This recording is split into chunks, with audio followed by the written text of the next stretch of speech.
Mukunda Jewelers, first ever factory outlet opening soon in Jubilee Hills.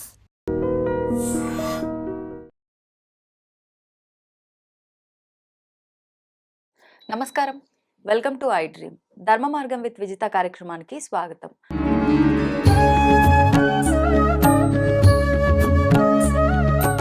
ప్రస్తుతం మనతో పాటు ఉన్నారు శ్రీ విద్యా ఉపాసకురాలు గీతా కుమార్ గారు. ఇప్పుడు వారితో మాట్లాడి మరిన్ని విషయాలు తెలుసుకుందాం. నమస్కారం అండి. శ్రీమాత్రే నమః అమ్మ. నమస్తే. శ్రీమాత్రే నమః. అమ్మ, చాలా వరకు చూస్తూ ఉంటాము, ఏదైనా పని తలపెట్టినప్పుడు ఎక్కువగా విఘ్నాలు వస్తూ ఉంటాయి.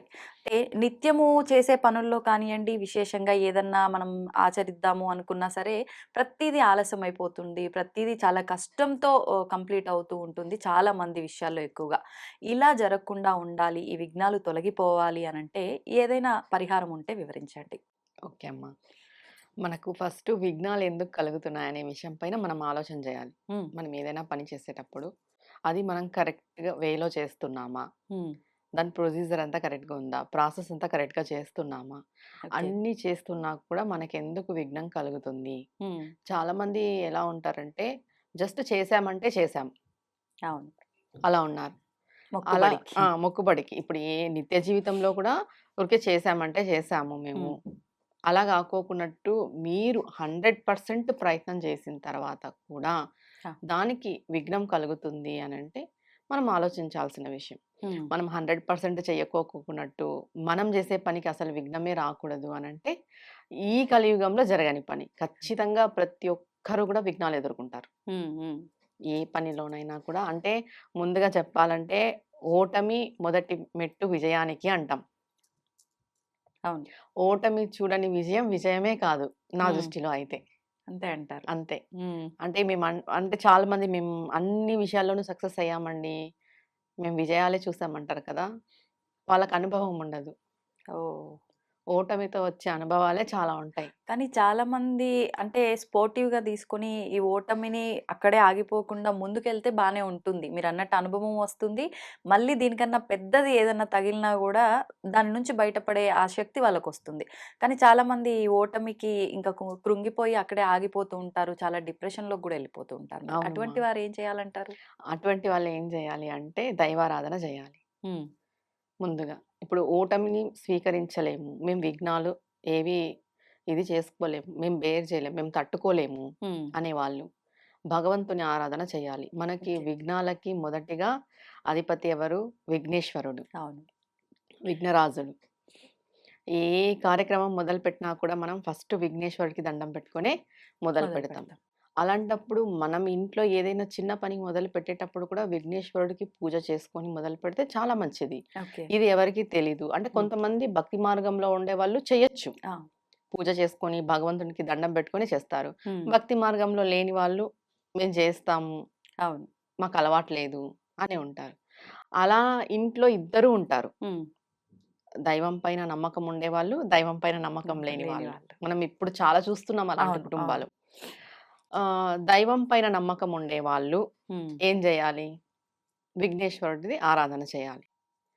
ఇప్పుడు దైవం పైన నమ్మకం లేని వాళ్ళు వాళ్ళ పనులు వాళ్ళు చేస్తుంటారు. అవును. వాళ్ళ కోసం వీళ్ళు చేయొచ్చు. ఓహో! ఇప్పుడు భార్యాభర్త ఉన్నారు. అవును. భర్తకి నమ్మకం లేదు. భార్యకి నమ్మకం ఉంది. హ్మ్. భార్య చేయొచ్చు ఓకే. ఆయన కోసం.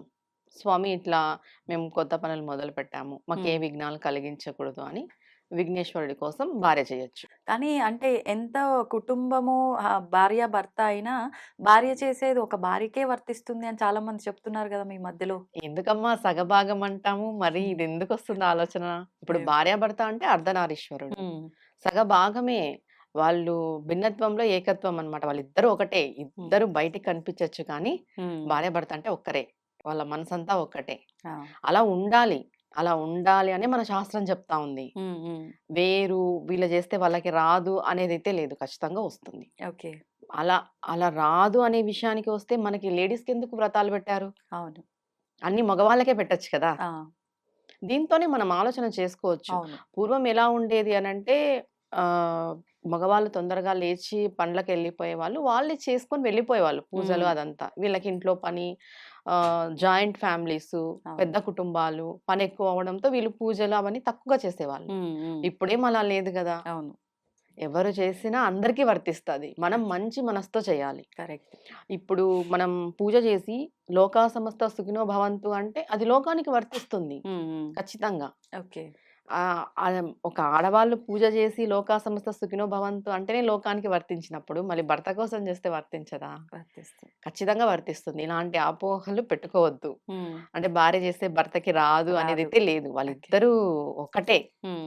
వాళ్ళిద్దరు వేరు అని చెప్పకూడదు. చెప్పడం కూడా తప్పు. ఓకే. భార్యాభర్త అంటే ఒకటే.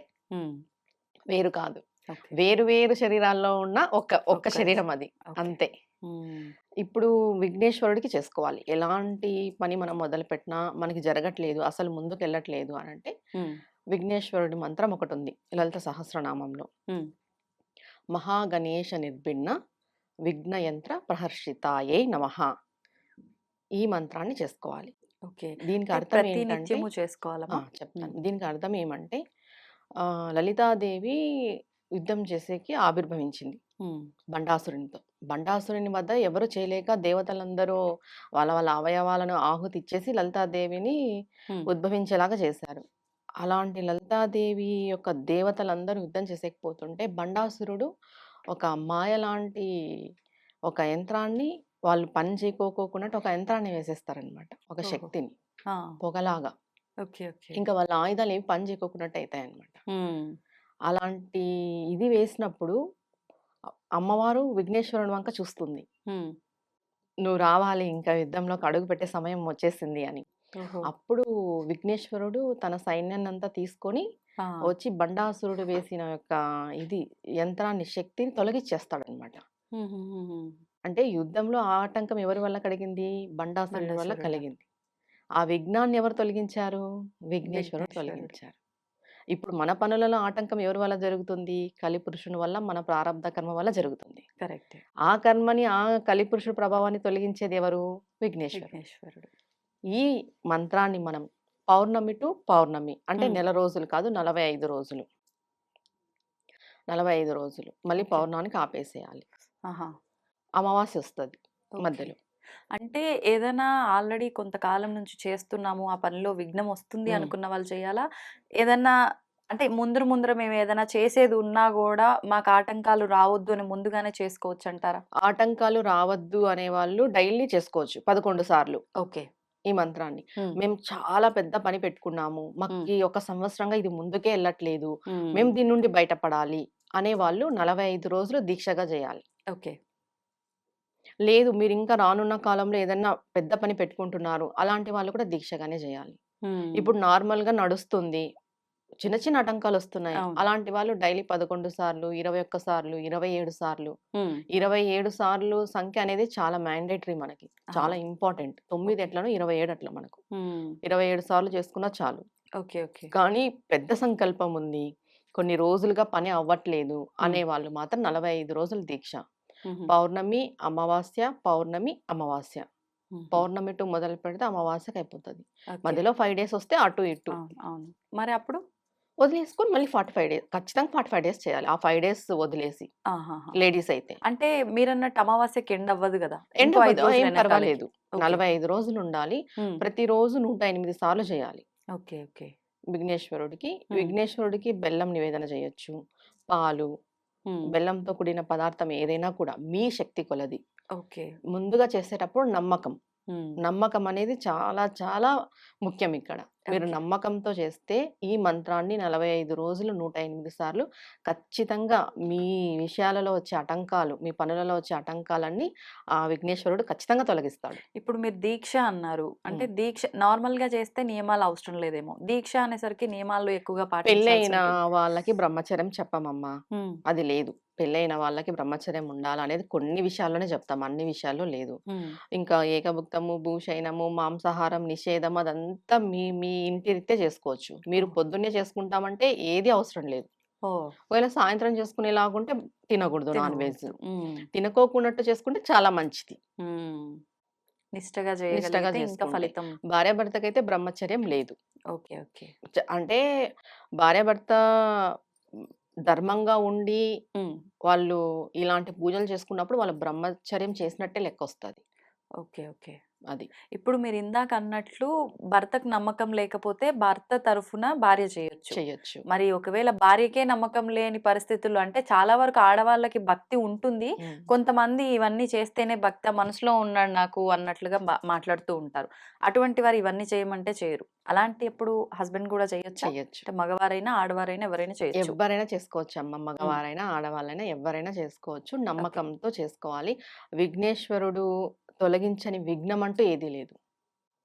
అవును. విఘ్నాలకు అధిపతి విఘ్నరాజుడు అంటాం మనం అవును. ఆయన్ని. అవును. అలాంటిది మనం నమ్మకంతో చేసుకుంటే ఖచ్చితంగా రాబోయే కాలంలో వచ్చే విఘ్నాలు గూడా ఆయన హ్మ్. తొలగిచ్చేస్తాడు.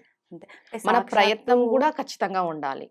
దేవుళ్ళు గూడా కొన్ని కొన్ని కార్యక్రమాలప్పుడు ఫస్టు గణపతిని ఆరాధించిన తర్వాతే మిగతా పనులు మొదలుపెట్టేవారు అని గూడా మనకు కొన్ని విధాలుగా అవును. చెప్పబడి ఉంది కాబట్టి, ఎటువంటి ఇబ్బందయినా సరే గణేష్‌ని మనం పట్టుకుంటే అవును. సరిపోతుందంటారు. అంతే. గణేశుడిని పట్టుకుంటే మనకి వచ్చే సమస్యలలో హ్మ్. విఘ్నాలన్నీ తొలగిస్తాడు. మనం ఏ పని మొదలుపెట్టినా హ్మ్. మ్యారేజ్ కానీ, కెరియర్ పరంగా కానీ, మనం జాబ్ పరంగా కానీ, ఒక చదువు పరంగా కానీ హ్మ్. ఏదైనా కూడా ఇప్పుడు ఆయన విద్యార్థుల విషయానికొస్తే తల్లిదండ్రులు చేయొచ్చా? పిల్లలే చేసుకోవాల్సుంటుందంటారా? పిల్లలు చేసుకుంటే మరీ మంచిది. హ్మ్. ఇప్పుడు హ్మ్. చేసుకోలేము అంటే అవును. తల్లిదండ్రులు చేయొచ్చు. ఓకే. ఓకే. ఒకటి ఒకరి కోసం ఒకరు చేసేదనేది ఖచ్చితంగా ఒక 50% ఫలితాన్నిస్తుంది. హ్మ్. వాళ్ళు చేసుకోవడం అనేది 80% ఫలితం ఇస్తుంది. ఇక్కడ నమ్మకం యాడ్ అవుతుంది ఎవరికి వాళ్ళు చేసుకుంటే. అంతే. ఒక్క విషయం ఏంటంటే, మనం ఏ రెమెడీ చేసినా, ఏది చేసినా 100కి 100% ఏది తొలగిపోదు. హ్మ్. ఇప్పుడు మనకి ఒక ప్రారంధ కర్మ అనేది ఒకటుంటాది. అది మనకి 100% ఉంటుంది. హ్మ్. ఈ రెమెడీ చేయడం వల్ల మనకి అది 80% తగ్గిపోయి 20% మనకొస్తుంది. హ్మ్. హ్మ్. మనమేమనుకుంటాం ఈ రెమెడీ చేస్తే పూర్తిగా తొలగిపోవాలి అనుకుంటాం. అవును. పూర్తిగా తొలగిపోదు. ఓకే. 80% ఖచ్చితంగా పోతుంది. ఆ హ్మ్. 80%లో మనకి దారులు దొరుకుతాయి. మనం ఫ్రీ అవుతాము. మనం హ్మ్. నెక్స్ట్ హ్మ్. స్టెప్ ఏదెయ్యాలని మనకు తెలుస్తుంది. భగవంతుడు ఆ అవగాహన మనకిస్తాడు ఆ! ఖచ్చితంగా. అందుకు ఓకే. ఓకే. 80% కర్మను ఖచ్చితంగా తొలగించుకుంటే అంటే ఈ అంటే ఇబ్బంది ఉన్నప్పటికీ కొంచెం మార్గం సులువుగా సులువుగా. ఉంటుంది. హ్మ్. హ్మ్. ఇప్పుడు ఎలా ఉంటుందంటే ఆహ్, గొడ్డలి వరకు పోయింది. అది గోరు దాకా రావాలి. హ్మ్. అలా హ్మ్. ఉంటది. ఓకే. ఓకే. పెద్దది కాస్త చిన్నదాగా చిన్నదాంతో అయిపోతుంది. అయిపోతుంది. ఏ సమస్య అయినా గూడా. ఓకే. అంతే. అంటే వివాహం విషయంలో గూడా ఇలాంటి చేసుకోవచ్చు. దీక్ష ఇప్పుడు తీసుకు ఏదైనా మనము పెళ్లి కార్యక్రమం మొదలుపెట్టాలంటే ఫస్ట్ విఘ్నేశ్వరుడికి అవును. ముడుపు కట్టుకొనే మొదలుపెడతాము. హ్మ్. ఈవెన్ దో మనం పెళ్లి సంబంధాలు చూసేటప్పుడు కూడా అవును. విఘ్నేశ్వరుడికి దండం పెట్టుకొని, ముడుపు కట్టుకొని హ్మ్. హ్మ్. మాకు మంచి అమ్మాయి దొరకాలి, లేదా మంచి అబ్బాయి దొరకాలి, మంచి సంబంధం కుదరాలి, ఏవి ఆటంకాలు రాకూడదు అని చేసుకునే వాళ్ళు చాలా మంది ఉన్నారు. హ్మ్. అలాంటి వాళ్ళు కూడా ఇది చేసుకోవచ్చు. ఓకే. ఇప్పుడు చాలా మంది మ్యాచెస్ చూస్తుంటారు. అవును. అవును. కుదిరిండదు. ఏదో ఒక ఆటంకం వస్తుంటుంది. హ్మ్. కొన్ని పెళ్లి వరకొచ్చి ఆగిపోవడము, ఎంగేజ్‌మెంట్ వరకు వచ్చి ఆగిపోవడం ఇలా జరుగుతుంటాయి. అవును. అలాంటి వాళ్ళు కూడా ఇది చేసుకోవచ్చు. ఓకే. ఓకే. చాలా చాలా మంచిది. హ్మ్. అంటే సమస్య ఏదైనా సరే ఇంకా. మనకి చిన్నవాళ్ళ ఆటంకం నుంచి పెద్దవాళ్ళ వరకు. వస్తుంది అనే సమస్య ఏదైనా సరే హ్మ్. దానికి ఈ మంత్రాన్ని చేసుకోవచ్చు. ఓకే. ఓకే. ధన్యవాదాలమ్మా. చాలా చక్కటి పరిహారం నిజంగా అంటే ప్రతి ఒక్కరి జీవితంలో సమస్య అనేది ఉండకుండా ఉండదు. సమస్య తీరడానికి ఏం చేసినా మళ్ళీ అందులో ఆటంకాలు. ఇంకింతేనా అనుకునే స్థితిలో గూడా ఉండుంటారు చాలా వరకు. అటువంటి అవును. వారికి మంచి పరిహారం నిజంగా. నమస్తే ధన్యవాదాలమ్మా. అమ్మా. నమస్తే. And for more videos, Please subscribe to iDream. Please subscribe to iDream. Please subscribe iDream. And please subscribe to iDream. For more videos, subscribe to iDream. please like, share, and subscribe to the channel. Congratulations, iDream. subscribe to iDream. Subscribe to iDream. So subscribe to iDream Media. iDream ki iDream team అందరికి huge congratulations. Please subscribe iDream Media. Please subscribe to iDream. Subscribe iDream. Please subscribe to iDream. iDream అంటే నా కళల ఛానల్ను subscribe చేసుకున్న నోరు తిరుగుతలేదు. మీరైతే గంట గుర్తు కొట్టండి. For more such videos, please subscribe to iDream. Subscribe to iDream. Please subscribe to iDream. Please subscribe iDream Media. Please do subscribe to iDream. Please subscribe to iDream Media. For best entertainment and information, please subscribe iDream. And don't forget to subscribe to iDream.